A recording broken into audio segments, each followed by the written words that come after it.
Le Seigneur soit avec vous. Bonne nouvelle de Jésus-Christ selon saint Luc. Luc au chapitre 1, les versets 26 à 38. L'ange Gabriel fut envoyé par Dieu dans une ville de Galilée appelée Nazareth à une jeune fille, une vierge, accordée en mariage à un homme de la maison de David, et le nom de la jeune fille était Marie. L'ange entra chez elle et dit, « Je te salue, comblée de grâce, le Seigneur est avec toi. » À cette parole, elle fut toute bouleversée et elle se demandait ce que pouvait signifier cette salutation. L'ange lui dit alors, « Sois sans crainte, Marie, car tu as trouvé grâce auprès de Dieu. Voici que tu vas concevoir et enfanter un fils, et tu lui donneras le nom de Jésus. Il sera grand, il sera appelé fils du Très-Haut. Le Seigneur Dieu lui donnera le trône de David son père. Il régnera pour toujours sur la maison de Jacob, et son règne n'aura pas de fin. » Marie dit à l'ange, « Comment cela va-t-il se faire, puisque je suis vierge? » L'ange lui répondit, « L'Esprit Saint viendra sur toi, et la puissance du Très-Haut te prendra sous son ombre. C'est pourquoi celui qui va naître sera saint, et il sera appelé fils de Dieu.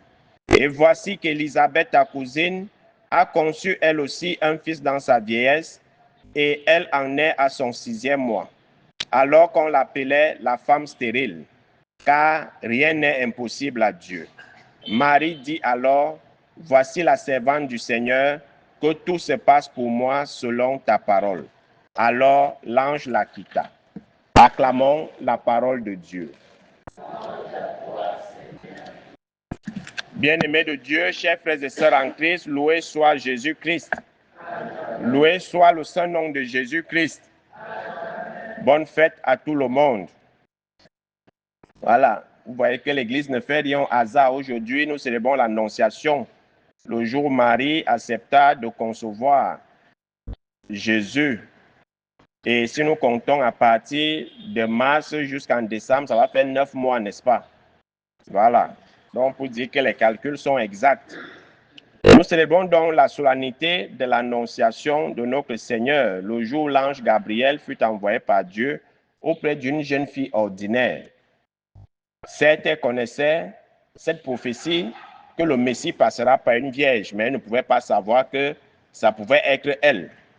De même que Joseph ne pouvait pas savoir que cette vierge dont parlaient les prophètes, ça pouvait être sa fiancée.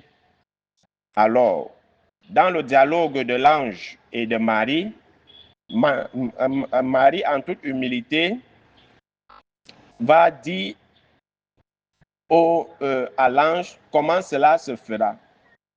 Par cette question, on comprend déjà l'adhésion de Marie.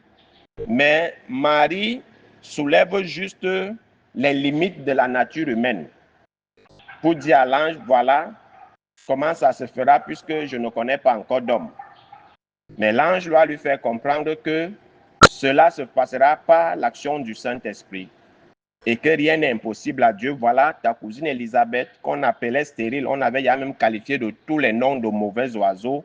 On l'a qualifiée de sorcière. Elle a mangé ses enfants dans le ventre, c'est monté, c'est descendu. Là, voilà aujourd'hui qui est à son 6e mois. Alors, les limites humaines ne doivent pas limiter la toute-puissance de Dieu. Parce que nous limitons souvent la toute-puissance de Dieu par nos limites humaines. Et c'est pour ça qu'on pense souvent que Dieu ne peut rien faire pour nous. Parfois, quand nous traversons certaines situations où peut-être nous avons des cas de maladies incurables, on se dit que rien ne peut plus se faire pour nous. Et pourtant, Dieu va au-delà des limites humaines. Marie, c'est normal, c'est une personne ordinaire, c'est normal de souligner ce détail. Mais Dieu, connaissant nos limites, sait ce qu'il doit faire. Tout ce qu'il attend de nous, c'est notre adhésion. C'est notre adhésion. Nous sommes les créatures de Dieu. Nous sommes de Dieu et nous devons savoir que chacun de nous doit se laisser transformer par Dieu. Nous devons être là comme cet argile face au potier. C'est le potier qui donne forme à l'argile afin que cet argile devienne un bol une calebasse ou je ne sais quoi. Alors, si nous, on limite déjà la possibilité d'être moulé par Dieu, alors rien ne se passera. Et on va toujours penser que rien n'est possible pour nous. Mais le oui de Marie va donc laisser Dieu d'agir librement. D'agir librement. Certes, Dieu nous a créés sans nous, mais c'est lui qui façonne notre devenir. C'est lui qui nous donne l'orientation. C'est lui qui nous donne la direction. Il suffit juste d'adhérer au projet de Dieu. Marie connaissait tous les risques qu'elle courait en acceptant ce projet. Elle savait qu'elle est déjà fiancée. Il restait juste qu'on l'accompagne dans la maison de son fiancé. Et sachant qu'en acceptant ce projet, elle risque sa vie d'être lapidée et accusée d'avoir commis l'adultère, d'avoir trompé son homme. Mais puisque rien n'est impossible à Dieu, elle va se laisser guider par ce projet de Dieu. Elle sait que c'est Dieu qui la sollicite et elle doit répondre à cette sollicitation.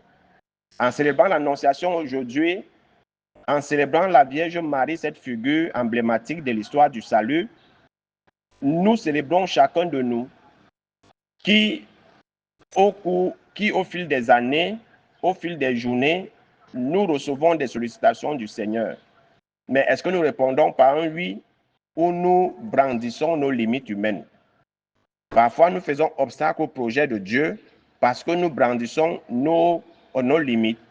Je ne peux pas, je ne me sens pas bien, je suis fatigué, je suis malade, il y a ceci, il y a cela.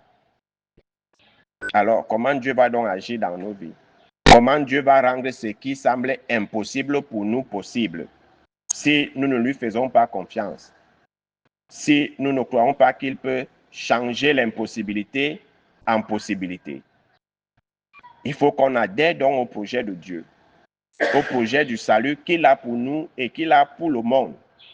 Et ce projet passe par le oui de chacun de nous. Si nous voulons que le règne de Dieu advienne sur terre, que le Seigneur s'incarne dans la vie de l'humanité, il faut que chacun dise oui au Seigneur. Et à travers ce oui, le Seigneur naîtra. Et lorsqu'il naîtra, en tant que sauveur dont le nom signifie Jésus, il sauvera l'humanité, il nous sauvera et nous avec ceux qui sont autour de nous. Donc, Dieu a besoin du oui de tout un chacun ce jour, afin de façonner le monde, afin de nous transformer, afin de faire de nous des collaborateurs du salut du monde. Si Marie avait dit non, on ne serait pas là aujourd'hui. Mais malgré tous les risques, elle a dit oui. Malgré toutes ses limites humaines, elle a dit oui, parce qu'elle a fait confiance au Seigneur. Donc nous aussi, apprenons à faire confiance au Seigneur. Même quand nous voyons que rien ne peut se faire, faisons confiance au Seigneur. Parce que rien ne lui est impossible, comme dit l'archange Gabriel. Rien n'est impossible à Dieu. Tout ce qu'il attend de nous, c'est qu'on lui dise oui, qu'on accepte les projets qu'il a pour nous. Laissons souvent de côté tous nos projets. Marie n'a pas été égoïste. Elle n'a pas dit je suis déjà fiancée, donc je ne veux rien entendre. Cherchez notre Vierge. À la fin, qu'est-ce qu'elle dit? Que tout se passe selon ta volonté. Donc, à un moment donné de notre vie, quand on a trop cherché quelque chose ou trop prié pour quelque chose, apprenons à dire à la fin de nos prières, Seigneur, que tout se passe selon ta volonté et non pas la nôtre. Parce que parfois, nous imposons nos volontés à Dieu. On impose ce que nous voulons à Dieu. Comment on veut que les choses se passent dans nos vies à Dieu. Apprenons dans nos prières, même si tu n'as même plus tu es déjà fatigué des intentions, des levées intentions, tu prends ton chapelet, tu dis, voilà Seigneur, que tout se passe selon ta volonté, tu te mets à prier et tu dors. Et vous verrez comment la volonté de Dieu va se réaliser dans votre vie. Donc, ce sont de trop forcer la main de Dieu. Apprenons aussi, comme Marie a dit, que tout se passe selon ta volonté, malgré que moi, je voulais aller à gauche, je voulais aller à droite, je voulais aller devant et derrière, mais que tout se passe selon ta volonté. Je ne t'impose rien, je m'aligne. C'est ça le oui de Marie. Que le Seigneur visite chacun de nous par son archange Gabriel, afin que nous aussi, on sache et qu'on sache se laisser mouvoir par la volonté de Dieu afin que tout ce qui semble impossible pour nous devienne possible. Loué soit Jésus-Christ.